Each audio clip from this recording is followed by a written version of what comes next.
मेरा 20 साल का नौकर रामू हमेशा मेरे आगे पीछे घूमता रहता था। मैंने उसे छोटा समझा था, लेकिन एक दिन उसने मुझसे कहा, मालकिन, मुझे छोटा समझने की गलती मत कीजिए।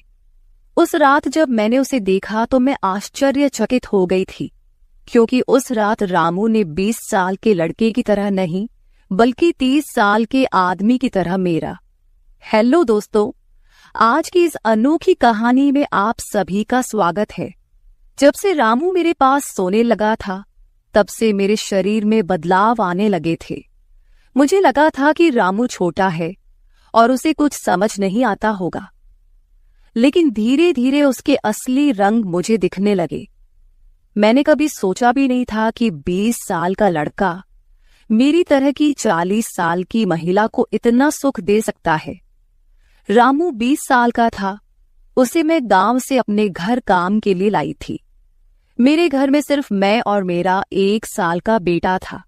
जब मैं काम पर जाती थी तो रामू मेरे बच्चे की देखभाल करता और वह मेरे घर में ही रहता था। मैं बिना शादी के मां बन गई थी। मेरे प्रेमी ने शादी का झांसा देकर मुझसे प्रेम का खेल खेला। जब मैं गर्भवती हो गई तो मैं उसके घर गई और वहां मैंने देखा कि उसकी शादी हो रही थी।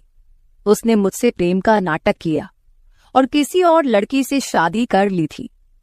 मेरे पेट में पल रहे बच्चे को मारने का मेरा मन नहीं हुआ, और जब मैंने गर्भपात कराने का सोचा, तब तक समय निकल चुका था।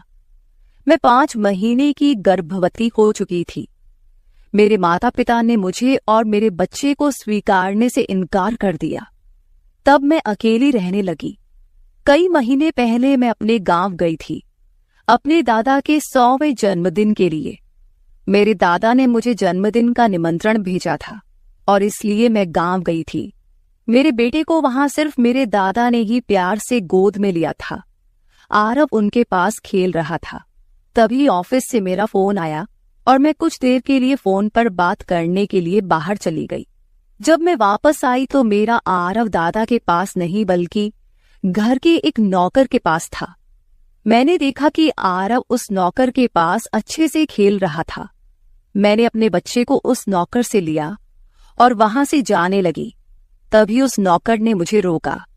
वह कहने लगा, मालकिन, मुझे थोड़ी मदद चाहिए। मुझे पैसे की नहीं बल्कि काम की जरूरत है। उसने अपना परिचय दिया और कहा, मैं रामू हूं। मैं इस घर में गाय भैंस के गौशाले की सफाई का काम करता था, लेकिन अब बड़े साहब गाय भैंस बेचने की बात कर रहे हैं। अगर आपके पास कोई काम हो तो दीजिए। मुझे काम की बहुत जरूरत है। मेरे माता पिता भी मजदूरी करते हैं। मुझे काम की बहुत जरूरत है।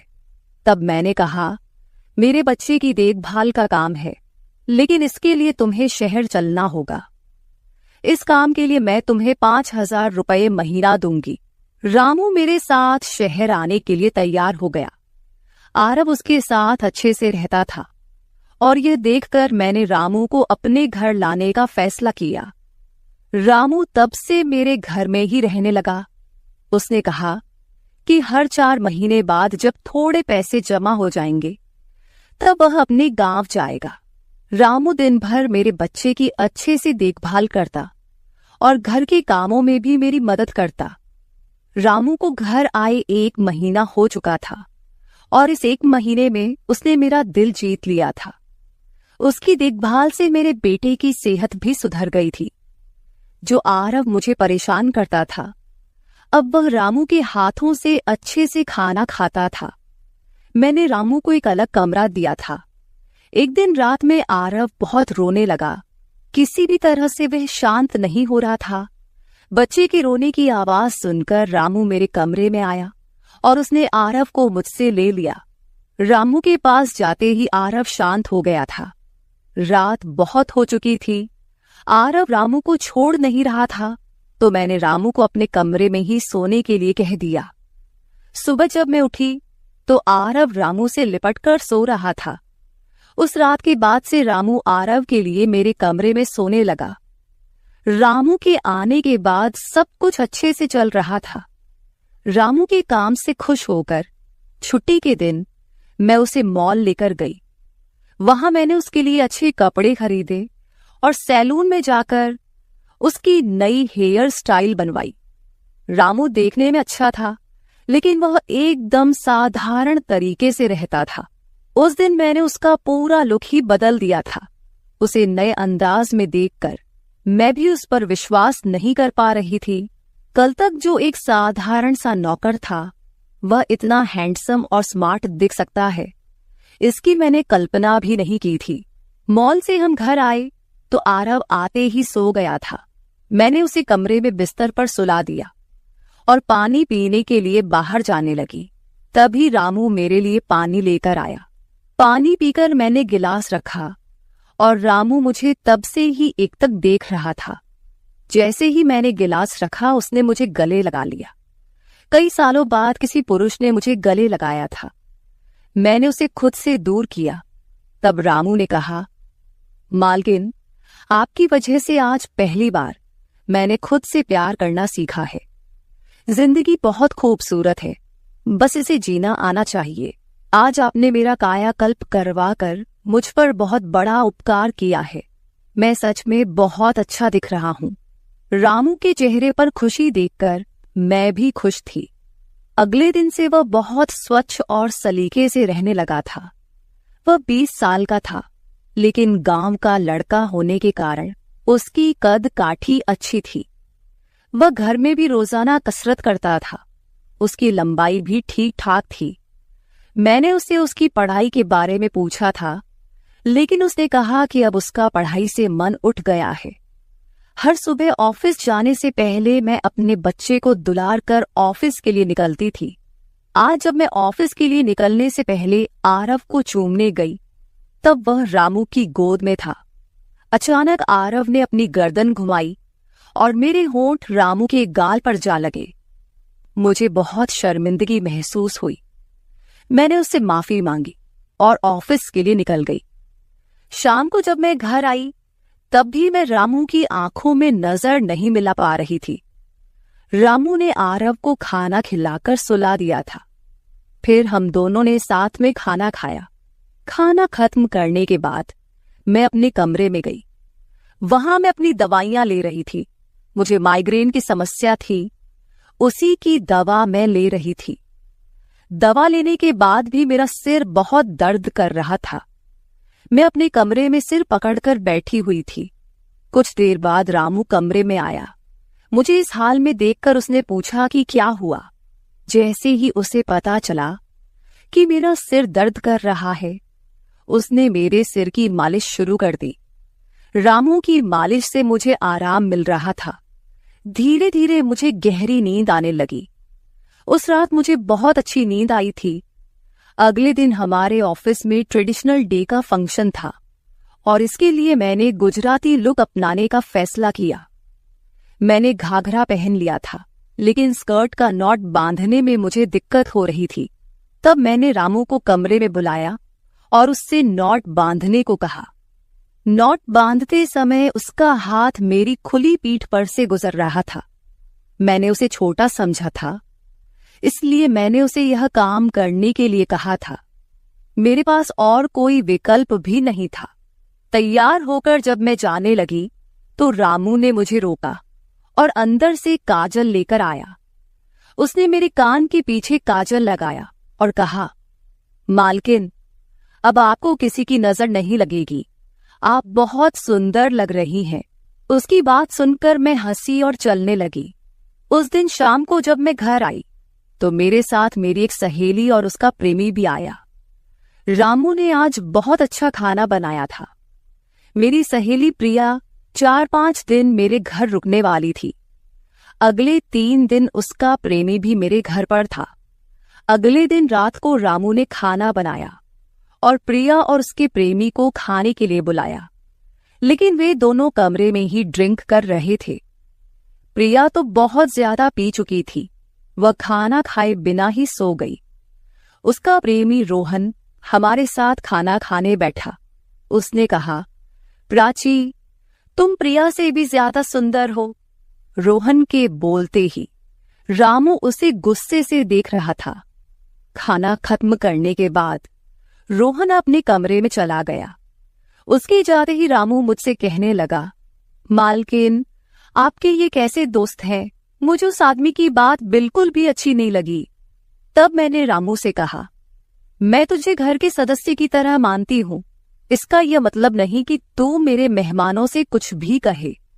तेरा काम है आए हुए मेहमानों की सेवा करना, इसलिए तू सिर्फ वही कर। बाकी मुझे कुछ सिखाने की जरूरत नहीं। रामू को डांट कर मैं अपने कमरे में चली गई। मैंने उसे डांट दिया था, फिर भी वह मेरे लिए पानी लेकर आया। तब मैंने अपनी दवा ली और पानी पीकर सो गई। आज रामू मेरे कमरे में सोने नहीं आया था, ऐसा मुझे लगा। लेकिन सुबह जब मेरी आंख खुली तो मैंने उसे अपने बगल में पाया। सुबह मेरी आंख खुली तो मेरे सामने प्रिया थी। वह बहुत गुस्से में लग रही थी। रामू को मेरे सामने लाया गया। उसके हाथ में प्रिया की ओढ़नी बंधी हुई थी। प्रिया ने कहा, तुम्हारे इस देहाती नौकर ने मेरे प्रेमी का हाथ तोड़ दिया है। रामू बस सिर हिलाता रहा और बोला, मालकिन, मैंने कुछ भी नहीं किया। रात को रोहन साहब नशे में थे, तभी उनका संतुलन बिगड़ गया होगा और वे गिर गए होंगे। रामू भला रोहन साहब पर हाथ क्यों उठाएगा? प्रिया अब भी नशे में लग रही थी, ऐसा मुझे लगा। रामू ने मेरे लिए उन दोनों से माफी मांगी। प्रिया और रोहन तभी वहां से चले गए।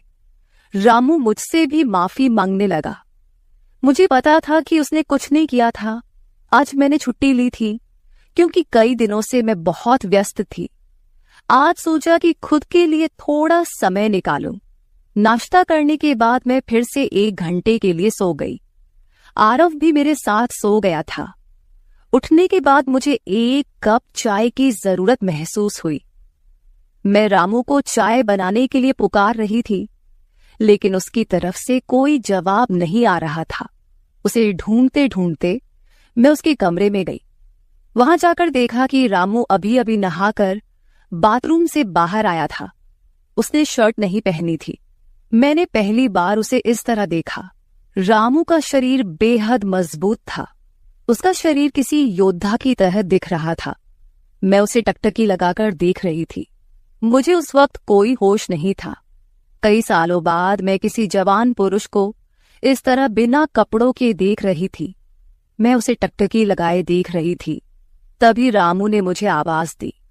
वह मेरे सामने शर्ट पहनकर खड़ा था, फिर भी मैं अपनी सुध-बुध खोए उसे देख रही थी। उसने मेरी आंखों के सामने चुटकी बजाई। तब मैं होश में आई और उससे कहा कि मेरे लिए चाय बना दे। आज घर में ही थोड़ा खुद का स्किन केयर करने का सोचा, इसलिए दोपहर के समय मैं अपने कमरे में अपना पार्लर चलाने लगी।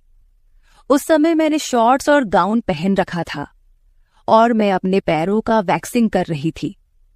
वैक्सिंग करते समय गलती से मैंने थोड़ा ज्यादा गर्म वैक्स अपने पैर पर लगा लिया, जिससे जलन हुई और मेरे मुंह से तेज आवाज निकल गई। मेरी आवाज सुनकर रामू दौड़ता हुआ मेरे कमरे में आया। उसने मेरे जले हुए पैर को देखा। उसने मेरे पैर से गर्म वैक्स हटाया और वहां क्रीम लगा दी।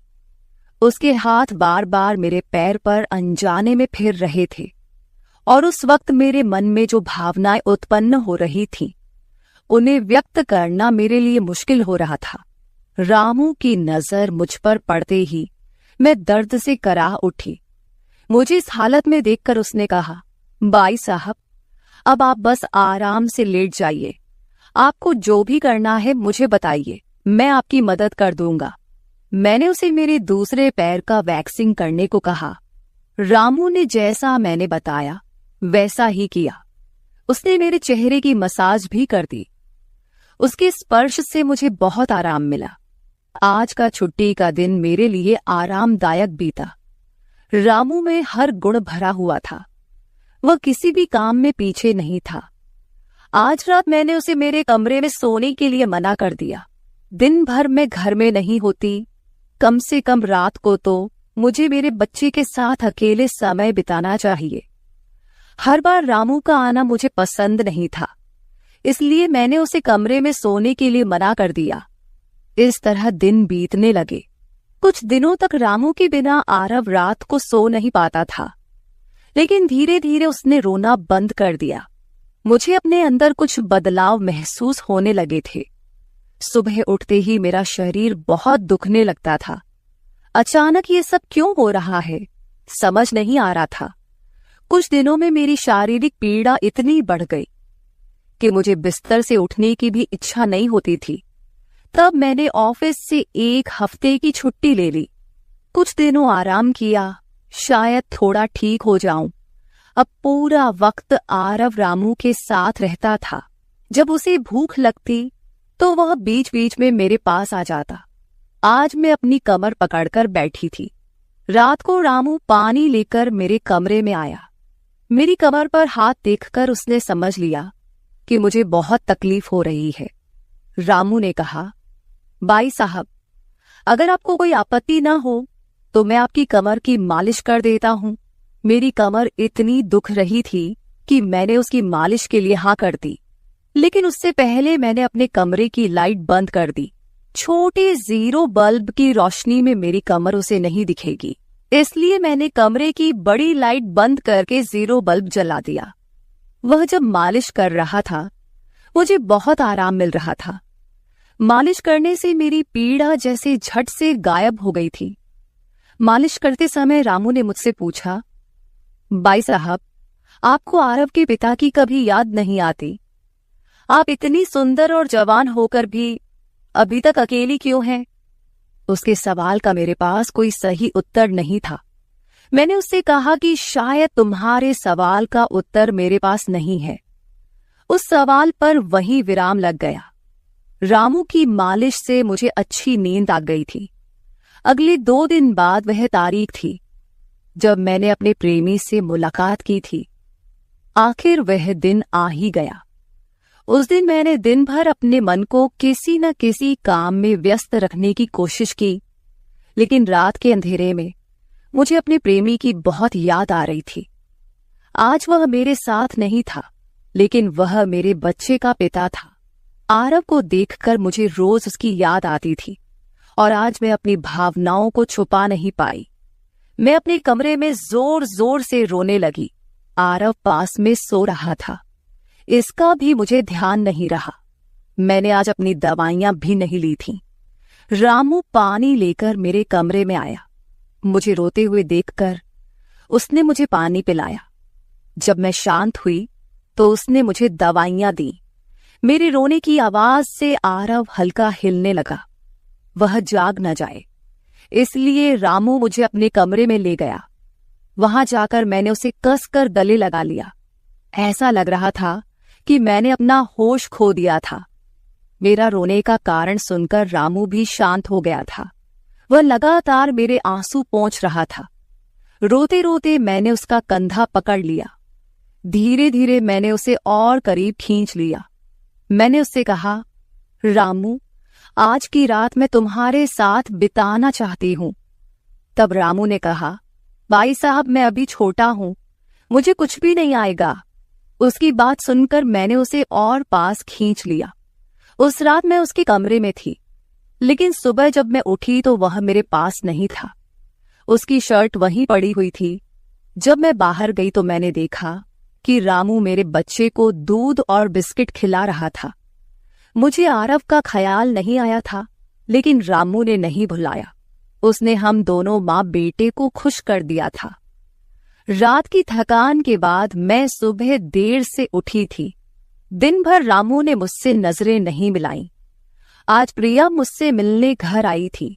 वह रामू की तरफ देख भी नहीं रही थी। रामू ने उसे पानी दिया और कमरे से बाहर चला गया। थोड़ी देर बातें करने के बाद प्रिया जाने लगी। जाते समय उसने मुझसे कहा, जितनी जल्दी हो सके अपने नौकर को यहां से निकाल दो। वह दिखने में जितना मासूम लगता है उतना है नहीं। उसकी बात का मैंने खास ध्यान नहीं दिया। रोज की तरह रात को खाना खाने के बाद रामू ने मुझे पानी का गिलास मेरे कमरे में लाकर दिया और उसने आरव को भी सुला दिया था। आरव आज बाहर हॉल में झूले में सो रहा था। रामू उसकी देखभाल कर रहा था। मैंने अपने कमरे की लाइट बंद कर दी। और सो गई। कुछ समय बाद मुझे आरव की आवाज सुनाई दी। उसकी आवाज से मेरी नींद खुली। मैं उठने वाली थी कि तभी उसकी रोने की आवाज बंद हो गई। कुछ समय बाद मुझे अपने कमरे का दरवाजा खुलने की आवाज सुनाई दी। मैं चुपचाप सब देख रही थी। रामू मेरे कमरे में आया था। उसने मेरे पास आकर ये देखने की कोशिश की कि मैं सो रही हूं या नहीं, और फिर उसने मेरा मोबाइल उठाया। उसकी वह खोजबीन देखकर मैंने जल्दी से कमरे की लाइट ऑन कर दी। मुझे जागता हुआ देखकर वह चौंक गया। मैंने उसके हाथ से अपना मोबाइल छीन लिया। मैंने उससे कहा, रामू, ये सब क्या चल रहा है? तुम इस वक्त यहां क्या कर रहे हो? वह कुछ नहीं कहकर वहां से जाने लगा, लेकिन मैंने उसे इतनी आसानी से छोड़ने का इरादा नहीं किया था। मैंने उसे उसका वीडियो दिखाया जिसमें वह प्रिया के बॉयफ्रेंड पर हाथ उठा रहा था। उस दिन रोहन के मोबाइल का कैमरा गलती से चालू रह गया था और उसमें उनकी हाथापाई रिकॉर्ड हो गई थी। सुबह जब प्रिया मुझसे मिलने आई थी तब उसने मुझे वह वीडियो दिखाया था और तब से मैं रामू पर नजर रख रही थी। रामू, तुमने झूठ क्यों बोला? तुमने रोहन पर हाथ क्यों उठाया? तब उसने कहा, जो भी आप पर बुरी नजर डालेगा उसके साथ मैं यही करूंगा। मालकिन, उस रात जब रोहन नशे में था वो आपके कमरे में आया था। वो आपके साथ कुछ गलत करने की कोशिश कर रहा था और इसलिए मैंने उस पर हाथ उठाया। रामू की बात सुनकर मैंने कहा, ठीक है, मैं तुम्हारी बात मानती हूं, लेकिन तुम मुझे नींद की दवा क्यों दे रहे थे? आज मैंने तुम्हें मेरे पानी में दवा मिलाते हुए देखा है। तुम्हारी नजर मुझ पर थी और तुम जो चाहते थे वह मैंने तुम्हें दे दिया है। अब अपना हिसाब करो और गांव निकलो। मेरी बात सुनकर रामू बोला, मालकिन, आप जैसा सोच रही हैं वैसा कुछ भी नहीं हुआ है। कल रात मैंने आपके साथ कुछ भी गलत नहीं किया। मैंने आपके पानी में नींद की दवा मिलाई थी जिससे आप मेरे पास आते ही सो गई थीं और मुझे आपके साथ कुछ भी गलत नहीं करना था। कुछ दिन पहले मैंने आपको रात में फोन पर बात करते हुए देखा था। मैंने आपकी बातें सुनी थीं। आप फिर से अपने उस प्रेमी से मिलने की तैयारी कर रही थीं। आपकी मुलाकात आपके ही घर में तय हुई थी। मुझे यह सब पता था। आप उससे ना मिले इसलिए मैं आपको रात में नींद की दवा दे रहा था। वह व्यक्ति अब भी आपको धोखा दे रहा है। वह आपसे झूठ बोल रहा है। वह आपके बच्चे को आपसे छीनने के लिए आपके करीब आ रहा है। उसकी पत्नी को बच्चा नहीं हो सकता, इसलिए वह आपके पास आ रहा है। उसने अपनी पत्नी को तलाक नहीं दिया है। वह आपसे झूठ बोल रहा है। रामू, तुम हो कौन? तुम्हें यह सारी जानकारी कैसे मिली? तब उसने कहा, आपके बाबा साहेब ने मुझे आपका फोटो दिखाया था। मुझे आप पहली नजर में ही अच्छी लगी थी, लेकिन बाबा साहेब ने यह भी कहा था कि आप शादी के खिलाफ हैं।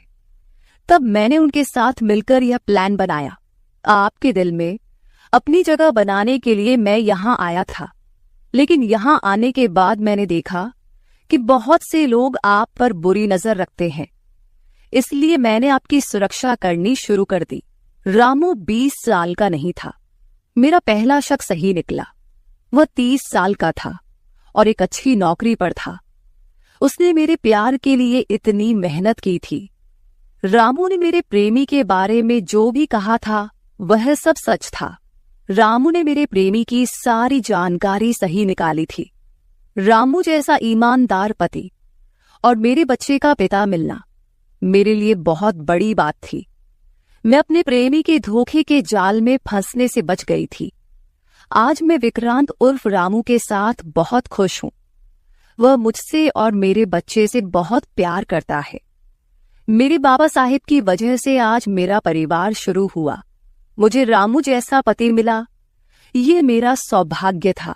दोस्तों, जो आपसे सच्चा प्यार करता है वह किसी भी कठिनाई में आपका साथ नहीं छोड़ता। रिश्ते निभाने वाले को किसी वजह की जरूरत नहीं होती और रिश्ते तोड़ने वालों के लिए एक बहाना भी काफी होता है। तो दोस्तों, ये थी हमारी आज की छोटी सी कहानी। आपको ये कहानी कैसी लगी कमेंट करके जरूर बताएं।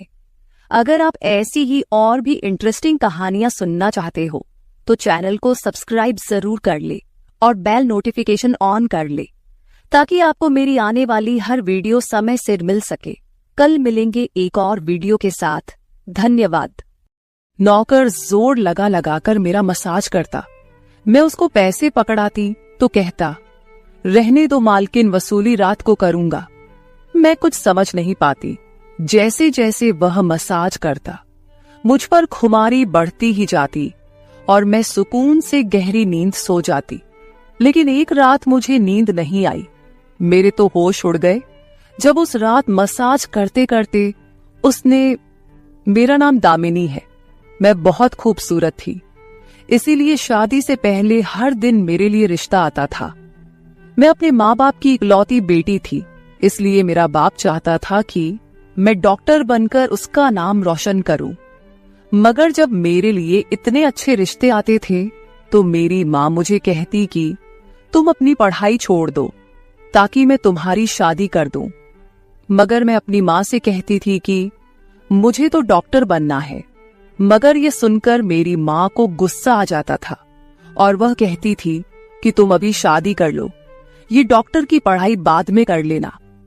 मगर मेरा बाप नहीं मानता था, इसलिए मेरी माँ एक बुजुर्ग बाबा के पास गई और उनसे कहा कि मैं अपनी बेटी की शादी करना चाहती हूँ। मगर उसका बाप नहीं मान रहा।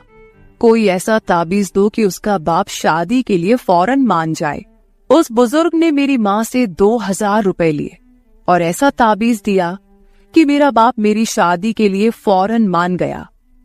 ये रिश्ता दरअसल मेरे बाप के दोस्त ने अपने बेटे के लिए मांगा था और कहा कि आपकी बेटी शादी के बाद भी डॉक्टर बन सकती है। ये सुनकर मेरे बाप ने उससे शादी के लिए फौरन हाँ कह दिया और मैं विदा होकर अपने ससुराल आ गई। मेरे ससुराल वाले बहुत अमीर थे, इसलिए मैं और मेरे पति अलग घर में रहते थे। मेरा पति अपने बाप का बिजनेस संभालता था, इसलिए वह सुबह से शाम तक बिजी रहता था। मैं उसके घर गई तो वहां का ऐशो आराम देखकर मैं चौंक गई। मेरे पति ने मेरी सेवा के लिए कई नौकरानियां रखी हुई थी, मगर उसका एक नौकर धीरे धीरे मेरे करीब आने लगा। उस नौकर ने मुझसे कहा कि मैं यहाँ काफी सालों से काम कर रहा हूँ और आपके ससुराल वाले मुझे बिल्कुल घर के मेंबर की तरह ही समझते हैं। ये सुनकर मैंने भी उसे खास अहमियत देना शुरू कर दी। वह एक दिन मेरे कमरे में आ गया। मैं अभी तक बिस्तर में लेटी हुई थी। उसने मुझे थका थका देखा तो कहने लगा कि आप लेटे रहो, थक गई होगी। अगर आपको एतराज ना हो तो मैं आपके पैर दबा दूं। यह सुनकर मैं चौंक गई। मैं खूबसूरत थी, जवान थी, लेकिन मुझे मेरे पति के अलावा किसी मर्द ने नहीं छुआ था और ना ही मैंने किसी नौकर से कभी अपने पैर दबवाए थे। इसलिए मैंने फौरन मना कर दिया, क्योंकि मुझे अच्छा नहीं लगता कि कोई पराया मुझे छुए। यह सुनकर वह चुप हो गया और मेरे कमरे से चला गया। तभी मुझे एहसास हुआ कि मैंने उसकी बात का जवाब बहुत सख्ती से दिया था। शायद वह पहले भी मेरे ससुराल में ऐसे काम करता होगा, मगर मैंने साफ इनकार करके उसका दिल तोड़ दिया था। दरअसल मैं बहुत नरम दिल थी, इसलिए मुझे बाद में अफसोस होने लगा। मैं उसके बारे में सोचने लगी कि यह नौकर तो काफी जवान और खूबसूरत है, मुझे इससे पैर नहीं दबवाना चाहिए था। शायद मेरे पति को यह बात अच्छी न लगे। अगले दिन भी ऐसा हुआ। नौकर ने यही बात मुझे दोबारा कहा। मैं उस दिन बहुत थकी हुई थी, इसलिए मैंने अपने पैर बिस्तर से नीचे कर लिए और उससे कहा कि तुम मेरे पैर दबा दो।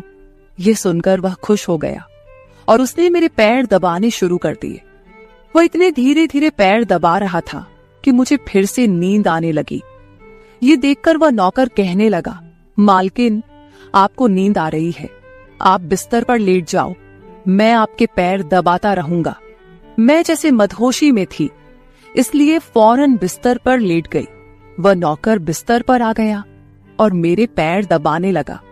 उसके बाद मुझे होश नहीं रहा और मैं सो गई। मुझे नहीं पता था कि मैं कितने घंटे सोती रही। मेरी आंख खुली तो मैंने देखा कि वह नौकर अभी तक मेरे पैर दबा रहा था।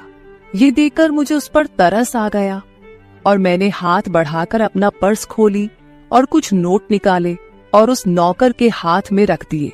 ये देखकर वह शर्माने लगा। मालकिन, आप मुझे पैसे देकर शर्मिंदा कर रही है। मेरी सैलरी अच्छी है, मुझे इन पैसों की जरूरत नहीं है। ये सुनकर मैंने उससे कहा कि यह पैसे तुम्हारी मेहनत के हैं। ये सुनकर उस नौकर ने मुझसे वह पैसे लिए और मेरे कमरे से निकल गया। मेरा पति रात को देर से आता था, इसलिए मैंने शाम को फिर उस नौकर को अपने कमरे में बुलाया और उसे कहा कि तुम्हारी मालिश से मुझे बहुत अच्छी नींद आती है, इसलिए जब तक मेरा पति घर नहीं आ जाता तब तक तुम मेरे कमरे में ही रहना।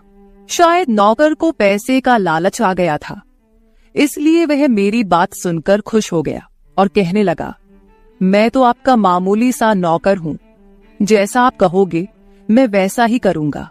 आपके पैर दबाता रहूंगा ताकि आपकी थकान उतर जाए और आपको सुकून मिले। ये सुनकर मैंने उससे कहा कि तुम्हारे हाथों में जादू है, इसलिए तो मेरी सारी थकावट उतर जाती है। एक दिन नौकर ने मुझसे कहा कि आपकी सास भी कभी कभी मुझसे मसाज करवा लेती थी। ये सुनकर मैं चौंक गई। मुझे मेरी सास ऐसी नहीं लगती थी, मगर वह नौकर झूठ बोलने वाला नहीं लगता था। मुझे ससुराल आए 1 महीना होने वाला था, इसलिए मैंने नौकरों को परख लिया था। वह मुझे हर बात सच ही कहता था। मेरे घर में नौकरानियां भी काम करती थी, मगर वह झूठी और बेईमान थी। वह मुझसे जो बात सुन लेती थी उसे पूरे मोहल्ले में मशहूर कर देती थी, इसलिए मैं उन्हें अपने कमरे में नहीं आने देती। ये नौकर इस घर का पुराना नौकर था, इसलिए मैं उस पर भरोसा करती थी। नौकर भी मेरे कमरे में आता था, मगर अपनी नजरें झुकाकर रखता था। वह मेरे जिस्म को हाथ लगाता, मगर उसकी नीयत खराब न थी। ऐसा हर रात होता था। एक दिन मैंने अपने पति से कहा कि जब से हमारी शादी हुई है हम कहीं घूमने फिरने नहीं गए। ये सुनकर मेरे पति ने कहा कि जब से हमारी शादी हुई है तुम भी तो हर वक्त नींद में रहती हो। मैं रात को घर आता हूँ तो तुम गहरी नींद में होती हो। दिन को मेरे पास वक्त नहीं होता और रात को मेरे घर आने से पहले तुम सो जाती हो। ये सुनकर मैं अपने दिल में सोचने लगी कि यह सब नौकर की मालिश की वजह से हो रहा था। मेरे पति की शिकायत सही थी। मुझे रोज रात को अपने पति के लिए जागना चाहिए था। उस दिन मैंने फैसला किया कि आज रात जब नौकर मुझे मालिश के लिए कहेगा तो मैं इनकार करूंगी, ताकि मुझे नींद ना आए और मैं अपने पति के आने तक जागती रहूं। शाम हुई तो मैंने नहाकर खुद को खूब तैयार किया और दुल्हन बनकर बिस्तर पर बैठ गई। नौकर मेरे कमरे में आया तो उसने मुझे मालिश के लिए पूछा, मगर मैंने साफ इनकार कर दिया। मेरी बात सुनकर वह कुछ उदास हो गया और वापस चला गया। कुछ देर बाद नौकर मेरे कमरे में आया तो उसके हाथ में दूध का गिलास था।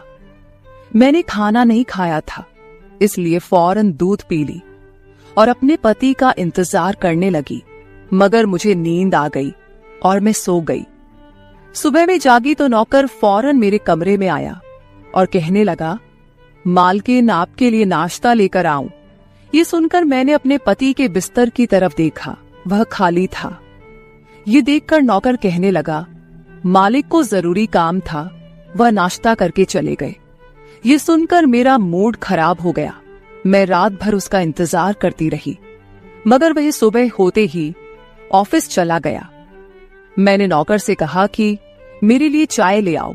नौकर कमरे से बाहर निकल गया। तभी मैंने अपने जिस्म की तरफ देखा तो चौंक गई। रात को मैंने दुल्हन का कपड़ा पहना हुआ था, मगर अब मेरे जिस्म पर कोई और कपड़े थे। मगर मैंने अभी जेवरात पहने हुए थे। मेरा सर भारी होने लगा। मुझे ये सोचकर चक्कर आने लगे कि रात को मेरे साथ क्या हुआ था और मेरे कमरे में कौन था और उसने मेरे साथ क्या किया था, मगर मुझे कुछ याद ना आया। मेरा दिल घबराने लगा और मैंने अपना सर पकड़ लिया। मेरा पूरा जिस्म दर्द कर रहा था, इसलिए नौकर चाय लेकर आया तो मैंने उससे कहा कि मेरा जिस्म दबा दो। यह सुनकर वह बिस्तर पर आ गया और मुझे दबाने लगा। उस दिन मैं देर तक बिस्तर पर पड़ी रही। उस दिन मेरे पति अचानक घर आ गए। मैंने उसे देखा तो उस पर बरस पड़ी। मैं रात को तुम्हारे लिए दुल्हन बनकर जागती रही, मगर तुम नहीं आए। ये सुनकर मेरे पति कहने लगे, मैं रात को कमरे में आया तो तुम गहरी नींद में थी, इसलिए मैंने तुम्हें नहीं जगाया। ये सुनकर मैं चौंक गई, मगर मेरे कपड़े किसने बदली किए और नींद पूरी होने के बावजूद मेरा जिस्म क्यों दर्द कर रहा है? मैं उलझ गई थी। मेरे पति कहने लगे, अच्छा ठीक है, मूड खराब करने की जरूरत नहीं है। मुझे आज रात एक काम के सिलसिले में बाहर जाना है, इसलिए देर हो जाएगी, मगर अभी मेरे पास 3-4 घंटा फ्री है। अगर तुम कहो तो हम अभी कहीं बाहर जा सकते हैं। ये सुनकर मेरा मूड खुद ब खुद ठीक हो गया और मैं सारी रात वाली बातों को भूलकर खुश हो गई। शादी के बाद यह पहला मौका था कि मैं अपने पति के साथ कहीं बाहर जा रही थी। मैं जल्दी जल्दी तैयार होने लगी, जबकि मेरा पति गाड़ी में बैठकर मेरा इंतजार करने लगा। उस वक्त नौकर मेरे कमरे में आ गया और मुझसे पूछा, मालकिन आप कहीं जा रही हैं क्या? ये सुनकर मैंने उससे कहा कि हाँ, मगर तुम क्यों पूछ रहे हो? ये सुनकर नौकर कहने लगा, मैं आपका नौकर हूं, मगर आपको यही सलाह दूंगा कि आप बाहर नहीं जाओ, क्योंकि आपका जिस्म थक जाएगा। ये सुनकर मुझे गुस्सा आ गया और मैंने उससे कहा कि तुम मेरे नौकर हो, मेरे पति बनने की कोशिश मत करो। ये कहकर मैं बाहर चली गई। न जाने मुझे किस बात पर गुस्सा आ गया था। मैंने उस नौकर को खूब खरी खरी सुना दी। वह भी अपनी औकात जान गया था। तभी तो मैं जब घर आई तो वह मेरे सामने नहीं आया। मेरे पति मुझे गेट पर उतारकर वापस बाहर जा चुके थे। जबकि मैं अंदर आई तो मेरा सारा जिस्म बुरी तरह दुख रहा था। शायद मेरे जिस्म को मालिश की आदत हो गई थी। तभी तो रात होते ही वह मालिश के लिए तड़पने लगता था, लेकिन मैंने उस नौकर को नाराज कर दिया था, इसलिए आज वह मेरी मालिश करने नहीं आया। मगर मुझे उसकी जरूरत थी, इसलिए मैंने एक नौकरानी को बुलाया और उस नौकर को बुलाने को कहा।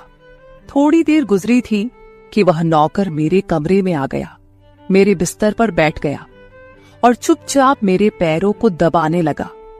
यह देखकर मुझे शर्मिंदगी हुई। मैंने उसे इतना बुरा भला कहा, मगर उसने मेरी बात को बिल्कुल बुरा नहीं माना। मैंने उसे चुप देखा तो कहने लगी, मुझे उस वक्त पता नहीं क्या हो गया था, इसलिए मैंने तुम्हें खरी खरी सुनाई। मैं इतने दिनों के बाद अपने पति के साथ कहीं बाहर जा रही थी, इसलिए मुझे तुम्हारा टोकना अच्छा नहीं लगा, इसीलिए मुझे माफ कर दो। मैं उसकी मालकिन थी और उसे इस काम के पैसे देती थी, मगर अब भी मुझ में इंसानियत जिंदा थी, इसलिए मैंने मालिक होकर भी नौकर से माफी मांग ली, क्योंकि वह भले ही नौकर था, मगर वह एक इंसान भी तो था। मेरी बात सुनकर वह नौकर कहने लगा, मैं आपका नौकर हूं, इस काम के लिए मैं आपसे सैलरी लेता हूं, इसलिए आपको हक है, आप जो चाहे मुझे कह दे। ये सुनकर मैं चुप हो गई, मगर मैंने सोच लिया था कि आइंदा इससे ऐसा कुछ नहीं कहूंगी। वह उस रात देर तक मेरी मालिश करता रहा और फिर मुझे नींद आ गई। मुझे नहीं पता था कि नौकर मेरे कमरे से कब निकला और कब मेरे पति घर पर आए। मैं सुबह उठी तो मेरा पति बाथरूम में था और बाहर जाने के लिए तैयार हो रहा था। मैं उसे हैरानी से देखने लगी। पता नहीं आजकल मुझे क्या हो रहा था। नौकर की मालिश से मुझे इतनी गहरी नींद आती कि मुझे किसी बात का होश ना रहता था। मुझे इस बात का भी पता नहीं चलता था कि मेरा पति कब कमरे में आता था। मैं सोचने लगी कि इस नौकर की मालिश में ऐसा क्या जादू था कि वह मेरे पति के आने से पहले ही मेरी मालिश करता, तो मैं अचानक गहरी नींद में सो जाती थी। सुबह जब मैं उठती तो मेरा सर भारी महसूस होता और मैं चलने फिरने के काबिल नहीं रहती। मगर यह बात मैंने अपने पति को नहीं बताई, क्योंकि मैं नहीं चाहती थी कि ये बात मेरे पति को पता चले कि मैं उस नौकर से मसाज करवाती थी। एक दिन मेरा पति दिन के वक्त घर पर ही रहा। मैंने नौकर से घर के सारे काम करवाए, अपने कमरे में नहीं आने दिया। नौकर भी घर के सारे काम करता रहा और मसाज वाली बात किसी के सामने अपने मुंह से नहीं निकाली। मैं भी चाहती थी कि यह बात किसी को पता ना चले। इस दौरान जब मेरा पति घर से बाहर जाता था, मैं उस नौकर को कमरे में बुला लेती थी। मगर एक दिन मेरा पति अचानक ही घर आ गया और मैं कमरे में थी। यह देखकर मैं बहुत घबरा गई और सोचा कि पति के आने से पहले नौकर को भगा दूं। मगर यह नौकर भी बड़ा समझदार था। मेरे पति के आने से पहले दूसरे काम पर लग गया और मेरे पति को कुछ पता नहीं चला। मैं मसाज घर की नौकरानियों से भी करवा सकती थी, मगर उस नौकर के हाथ में क्या जादू था कि मैं उसे हर रोज अपने कमरे में बुला लेती थी। मुझे पता नहीं क्या हो जा रहा था। जिस रात मैं नौकर से मसाज नहीं करवाती थी, उस रात मेरे पूरे जिस्म में दर्द हो जाता था। सुबह मैं जागती तो मेरा सर भारी हो जाता था और मुझे थकान भी हो जाती थी। एक रात मैंने नौकर से मालिश करवाई और गहरी नींद सो गई। सुबह मेरी आंख खुली तो फिर से मेरे कपड़े चेंज हो चुके थे। ये क्या माजरा था? ऐसा कौन करता था? क्या मेरा पति मेरे साथ ऐसा कर रहा था? मैं सोच में पड़ गई। मैंने शीशे के सामने जाकर देखा तो चौंक गई। मेरे पूरे जिस्म पर लाल निशान पड़ गए थे। यह कैसे निशान थे? मैं अपने जिस्म पर हाथ फेरने लगी। मैं जैसे उस निशान को मिटाना चाहती थी, मगर ऐसा न हुआ। अगले दिन फिर मैंने अपने जिस्म को देखा कि निशान खत्म होने के बजाय फैलने लगे थे। मैं घबरा गई। तभी मेरे कमरे में नौकर आ गया और उसने मुझे मालिश को कहा। मैं उस निशान को छुपाना चाहती थी, इसलिए उसे कहा कि आज तुम सिर्फ मेरे पैर दबा दो। उसने मुझसे कुछ नहीं पूछा, मगर मैं अंदर ही अंदर डर रही थी। किसी दिन मेरे पति ने यह निशान देख लिए तो मैं उसे क्या जवाब दूंगी। मैं ये सोच सोचकर थक चुकी थी, इसलिए मैंने तकिए पर पैर रख दिए। नौकर मेरा मसाज करने लगा। मेरी आंखें नींद से बंद होने लगी थी। तभी मुझे नौकर ने ऐसी बात कह दी जिसे सुनकर मेरे होश उड़ गए। उसने मुझसे कहा, मालकिन आप मुझे बहुत अच्छी लगती हो। मेरी आंखें बहुत बोझल होने लगी थी। मुझे उसकी बात समझ नहीं आई और फिर मैं गहरी नींद सो गई। सुबह मेरी आंख खुली तो मेरा पति भी बिस्तर में लेटा हुआ था। मेरा सर भारी हो रहा था और जिस्म दर्द से छूट रहा था, मगर उसके बावजूद मैं अपने पति के करीब गई और उसे धीरे से उस निशान के बारे में बता दिया। मैंने सोचा कि यह निशान बढ़ रहे थे, इसलिए मुझे यह बात अपने पति को बता देनी चाहिए। ये सुनकर मेरे पति ने मेरे जिस्म से कपड़ा हटाया तो वह उछल पड़ा। वह मुझसे दूर हो गया और कहने लगा, तुमने मुझे धोखा दिया है, बेवफाई की है और तुम्हें उसी की सजा मिली है। यह कोई बीमारी नहीं है, बल्कि तुम्हारा गुनाह है। मुझ में क्या कमी थी जो तुमने दूसरा मर्द तलाश कर लिया? मैं काम में बिजी था, मर तो नहीं गया था कि तुमने एक और चक्कर चला लिया। यह सुनकर मैं हक्का बक्का रह गई। मैंने उससे कहा कि यह आप कैसी बातें कर रहे हैं, मैं बेकसूर हूं। मगर मेरा पति हंसने लगा और कहने लगा, ये निशान बता रहे हैं कि तुम गुनहगार हो, इसीलिए मेरे घर से निकल जाओ। मैं तुम्हें तलाक के पेपर भेज दूंगा। उसने मुझे धक्के मार मार कर घर से निकाल दिया। मैं रोते हुए अपने माँ बाप के घर आ गई और उन्हें अपनी बेगुनाही का यकीन दिलाया। वे मेरे अपने थे, इसलिए उन्होंने यकीन कर लिया। उन्होंने कहा कि वह मेरे पति से बात करने जाएंगे, मगर उनके जाने से पहले ही तलाक के कागज आ गए और मेरी हंसती मुस्कुराती दुनिया उजड़ गई। मैं इसका जिम्मेदार किसको ठहराती? कोई भी तो नहीं था। मैं कई दिनों तक रोती रही। मुझे ऐसा लगने लगा था जैसे मैं मरने वाली थी। एक दिन मेरी माँ मेरे कमरे में आई और कहने लगी कि तुमसे कोई मिलने आया है। मैं भागकर गई कि शायद मेरे पति आए हो, उसे मेरी बेगुनाही का एहसास हो गया हो। मगर वहां मेरा पति नहीं था, बल्कि वही नौकर था जो उसके घर काम करता था। मैंने उसे आने का कारण पूछा तो वह कहने लगा, मैं आपके उन निशानों के बारे में जानता हूं। ये सुनकर मैं चौंक गई। मैंने उसको कसकर पकड़ा और उसकी शर्ट का बटन एक झटके से खोल दिया। मुझे अब समझ आया कि मेरे पति ने मुझ पर इतने गंदे इल्जाम क्यों लगाए थे। ये कहकर मैंने नौकर के सीने पर मुक्के मारने शुरू कर दिए। मैंने कहा, ये निशान मेरे जिस्म पर कैसे आए? तुमने मसाज के बहाने मेरे साथ क्या क्या किया था? मुझे सच सच बताओ। ये सुनकर नौकर ने मेरे दोनों हाथ पकड़ लिए और कहने लगा, मेरा नाम राजेंद्र है और मैं तुम्हारे साथ यूनिवर्सिटी में पढ़ता था, मगर मुझे तुमसे प्यार हो गया।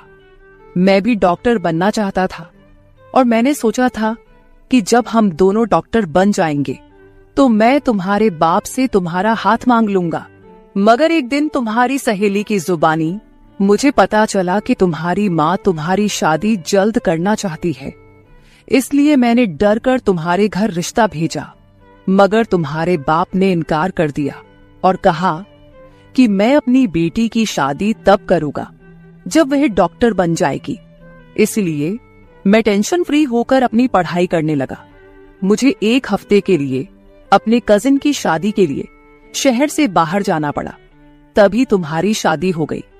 वह यह सब मुझसे कह रहा था और मैं चुपचाप उसे देख रही थी। जब मैं वापस आया तो मेरी मोहब्बत किसी और की दुल्हन बन चुकी थी।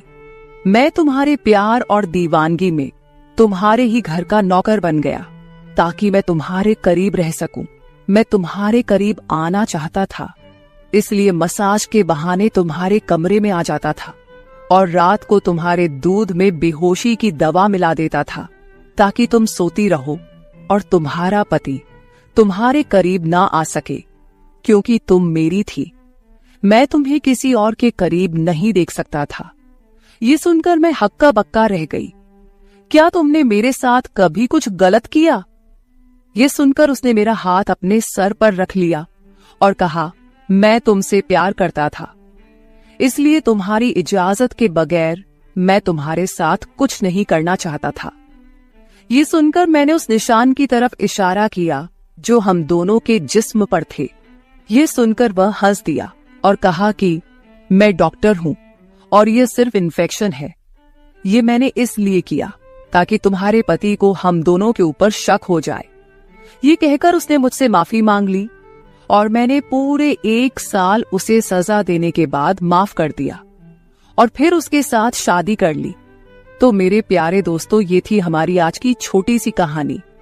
आपको ये कहानी कैसी लगी कमेंट करके जरूर बताएं। अगर आपको ये कहानी पसंद आई हो तो इसे लाइक करें और अपने दोस्तों के साथ शेयर करें। अगर आप ऐसी ही और भी इंटरेस्टिंग और रोमांटिक कहानियां सुनना चाहते हो तो चैनल को सब्सक्राइब जरूर कर ले और बेल आइकॉन ऑन कर ले ताकि आपको मेरी हर कहानी समय पर मिल सके। कल मिलेंगे एक और नई कहानी के साथ। धन्यवाद।